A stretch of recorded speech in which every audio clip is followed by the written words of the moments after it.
लड़का बनी बहू। पूरे 28 साल का हो चुका था ऋषभ, लेकिन शादी करने को तैयार ही नहीं था। माँ बाप पूरी तरह से परेशान हो चुके थे। जब भी किसी लड़की का रिश्ता ऋषभ के लिए लेकर आते तो वो शादी करने से साफ मना कर देता, चाहे लड़की कितनी भी सुंदर, कितनी भी अच्छी क्यों ना हो। ऋषभ के माँ बाप को इसकी वजह समझ में नहीं आ रही थी। अरे ऋषभ बेटा, अच्छी खासी नौकरी लग गई है, दिखता भी इतना अच्छा है, आखिर बात क्या है, तुझे शादी क्यों नहीं करनी? देख, तू हमारा इकलौता बेटा है। अगर तू शादी नहीं करेगा तो कैसे काम चलेगा? लेकिन मैं शादी करना ही नहीं चाहता। मुझे कोई लड़की पसंद नहीं आती। अरे बेटा, अगर कोई लड़की तुझे पसंद हो तो उससे शादी कर ले, हमें कोई ऐतराज नहीं है। हाँ ऋषभ बेटा, अब देख, तेरी माँ से भी काम नहीं होता। घर में एक बहू आ जाएगी तो कम से कम घर का माहौल भी अच्छा होगा और तेरी माँ को मदद भी मिल जाएगी। लेकिन मम्मी पापा कहाँ ना, मुझे लड़कियां पसंद ही नहीं आती। अरे लड़कियां पसंद नहीं आती तो क्या लड़का पसंद आता है? वो तो वक्त आने पर ही पता चलेगा। ऋषभ की बात सुनकर उसके माँ और पापा का सर चकरा जाता है। कुछ दिनों के लिए ऋषभ अपने ऑफिस के काम से शहर से बाहर जाता है और जब लौट कर आता है तो सामने का नजारा देखकर उसके माँ पापा बेहोश होते होते रह जाते हैं। अरे ये क्या, ये तुम्हारे साथ कौन है? माँ, ये दीपक है, मेरी पत्नी। हम दोनों ने शादी कर ली है। दीपक तुम्हारी पत्नी कैसे हो सकता है? अरे दीपिका होती तो बात समझ में भी आती। ये तो लड़का है। तो क्या हुआ पापा, आजकल तो ये सब फैशन में है और मैंने आपको बताया था कि मुझे लड़कियां पसंद नहीं आती। अरे तो इसका मतलब ये थोड़ी है कि तुम दीपक को दीपिका बनाकर ले आओगे। मुझे बहू चाहिए, बहू के रूप में, ये आदमी नहीं। लेकिन मम्मी जी, मैं आपकी बेटी से बहुत प्यार करती हूँ, मेरा मतलब करता हूँ। अरे इसको तो करता हूँ करती हूँ का अंतर भी नहीं पता। लेकर जा इसे वापस। अगर आपने इसे घर से बाहर निकाला पापा तो मैं भी इसे के साथ चला जाऊंगा। मैं ऋषभ के बिना जी नहीं सकती, मेरा मतलब जी नहीं सकता। हमारा जिंदगी भर का साथ है, प्लीज हमें अलग मत कीजिए मम्मी जी, पापा जी। हे भगवान, ये तूने क्या दिन दिखाया? मेरे बेटे को थोड़ी अकल दे दे, लड़के को बहू बनाकर घर में ले आया है। अब क्या होगा, हम दुनिया को क्या मुंह दिखाएंगे? माँ, बेकार में परेशान हो रही हो। दीपक आपके सारे काम करेगी और एक अच्छी बहू की तरह आपके साथ रहेगी, देखना। पहले तो खुद तो क्लियर कर ले कि यह कुछ करेगा या करेगी, बाद में हम सोचते हैं कि हम क्या करें। बहू के आने के बाद क्या करते हैं, मुंह दिखाई की रस्म, तो आप भी वही कर लीजिए। आप चाहे तो मैं पूरे मोहल्ले में न्योता दे आती हूँ। अरे रहने दे, तेरी वजह से बेइज्जती और ज्यादा होगी। आई बड़ी, अब मेरा मतलब है आया बड़ा न्योता देने वाला। अगले दिन सुबह के वक्त दीपक बड़ी नजाकत से चलता हुआ सबके लिए चाय बनाकर सुबह सुबह बालकनी में आ जाता है। प्रणाम मम्मी जी, प्रणाम पापा जी। ये देखिए, चाय बिल्कुल आपकी पसंद की है। मुझे ऋषभ ने सब कुछ बता दिया था कि आपको क्या क्या पसंद है। हे भगवान, ये सब क्या हो रहा है? ये क्या नौटंकी है? नौटंकी कहाँ है? माँ देखिए तो, मेरा दीपक आपका कितना ख्याल रख रहा है। लाओ, अब जो भी है, जैसे भी है, चाय पियेंगे ही सही। थोड़ी देर के बाद, वैसे दीपक, चाय तो तुमने बहुत अच्छी बनाई है। चलो, कुछ तो अच्छा हुआ। अगले दिन, अजी सुनते हैं, आज पैरों में बड़ा दर्द हो रहा है। लग रहा है घुटनों में फिर से कुछ न कुछ प्रॉब्लम हो रही है।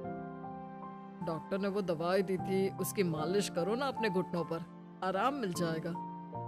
वो क्या है ना, खुद के हाथों से ठीक से मालिश नहीं हो पाती। अरे मम्मी जी, आपको परेशान होने की क्या जरूरत है, मैं हूँ ना। लाइए, मैं आपके पैरों पर मालिश कर देता हूँ, मेरा मतलब कर देती हूँ। अरे रहने दे, रहने दे। घर में बहू होती तो सेवा करती, यहाँ तो आदमी बहू बनकर बैठा हुआ है। मम्मी जी नाराज मत होइए, एक बार मुझे मौका तो दीजिए आपकी सेवा करने का। अच्छा ठीक है, ये ले दवाई लगा दे। दीपक बहुत अच्छे तरीके से घुटनों की मालिश करता है। थोड़ी देर के बाद इतना आराम मिल रहा है क्या बताऊं, ऐसा लग रहा है मेरे घुटनों में कभी तकलीफ थी ही नहीं। लगता है तुम्हारी लड़का बनी हुई बहू तुम्हें पसंद आने लगी है। ऐसा कुछ भी नहीं है, वो तो बस इतने अच्छे से मालिश की इसलिए मैंने इसकी तारीफ कर दी। मम्मी जी पापा जी आपस में लड़ाई नहीं करते। अच्छा आप ये बताइए शाम के खाने में क्या खाएंगे? पनीर दाल मखनी पुलाव कुछ भी स्पेशल बता दीजिए। अरे भाई ये सारी चीजें मुझे तो खाने में बहुत ही पसंद है। तुम क्या कोई औरत हो जो पनीर दाल मखनी बनाओगी? हाँ, अरे लड़का हो तो लड़के की तरह बिहेव किया करो ना। भले ही मैं लड़का हूँ तो क्या हुआ, अब तो मैं ऋषभ की पत्नी और आपके घर की बहू हूँ, तो मुझे उसी तरह से रहना पड़ेगा ना। अच्छा ठीक है, जो तुम्हें पसंद है बना लो। आदमी रसोई में खाना बनाते हुए कैसे लगते हैं जरा मैं भी तो देखूं। शाम को दीपक सबके लिए अच्छा सा खाना बनाकर डाइनिंग टेबल पर लगा देता है। ऋषभ ऑफिस से जब लौट कर आता है, सब लोग खाना खाने के लिए बैठ जाते हैं। अरे वाह, क्या गजब का पनीर और दाल मखनी बनाई है। ऐसा जायका तो होटल के खाने में भी नहीं आता। दीपक कितना अच्छा खाना बनाती हो, मेरा मतलब बनाते हो। तुम्हारी इसी अदा की वजह से तो मुझे तुमसे प्यार हो गया। अरे बहुत हो गया, आदमी होकर आदमी से प्यार करते हो। अरे लेकिन कुछ भी कहो, जरा खाना खा कर तो देखो ऋषभ की माँ, मजा आ जाएगा। हाँ वैसे बात तो आपकी सही है, खाना तो वाकई में लाजवाब है। इतना स्वादिष्ट पनीर तो मैंने अपनी जिंदगी में नहीं खाया। कितना अच्छा होता अगर ये दीपिका होती। और फिर अगली सुबह कुछ ऐसा होता है जिसे देखकर ऋषभ के माँ और पापा ना केवल खुश होते हैं बल्कि हैरानी से उनकी आंखें फटी की फटी रह जाती हैं।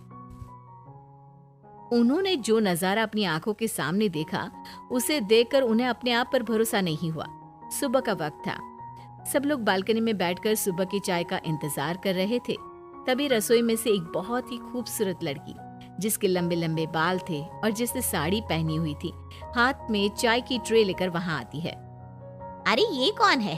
रातों रात हमारा लड़की बहू बन गया क्या? मुझे लगता है कोई सपना देख रहा है। इतनी सुंदर बहू तो हमने सपने में भी नहीं देखी। देखा माँ, जादू हो गया जादू। अरे लेकिन ये है कौन?